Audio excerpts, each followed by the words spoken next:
I'm discovering, correction, I'm rediscovering a new element.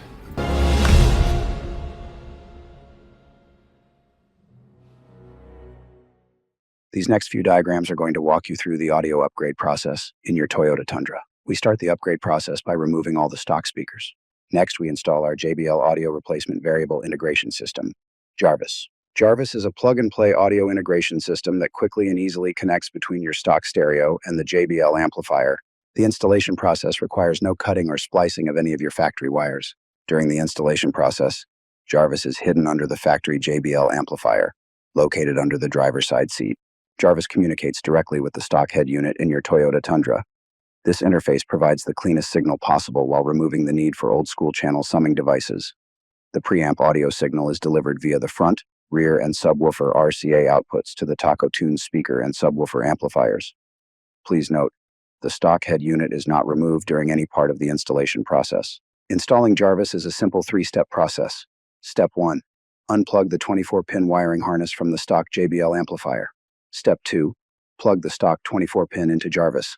Step 3. Plug Jarvis into the JBL amplifier. Next, we send the preamp audio signal via the RCAs to the speaker and subwoofer amplifiers. The Taco Tunes amp rack and amplifiers bolt to factory mounting locations. There is no drilling required to mount our audio equipment. The front door crossover network is also mounted to the amp rack.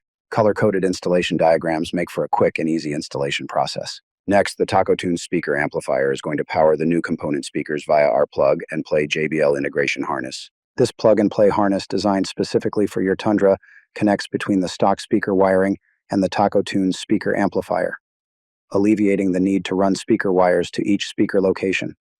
The harness makes the installation process much quicker and easier, and completely reversible. Please note, these connections are also made under the driver's seat and hidden under the JBL stock amplifier. In this last section, we will cover the speaker and subwoofer upgrades. The A-pillar tweeters and front door mid-bass drivers are upgraded to Taco Tunes TT65 CS component speakers. The crossover network is installed on the amp rack. The rear door tweeter and mid-bass drivers are also upgraded to Taco Tunes TT65 CS component speakers. The crossover network is installed on a crossover mount designed for the rear door of your Tundra. The left, right, and center dash speakers are replaced with two-way speakers. These speakers assist with off-axis audio signal, and they provide navigation and media prompts.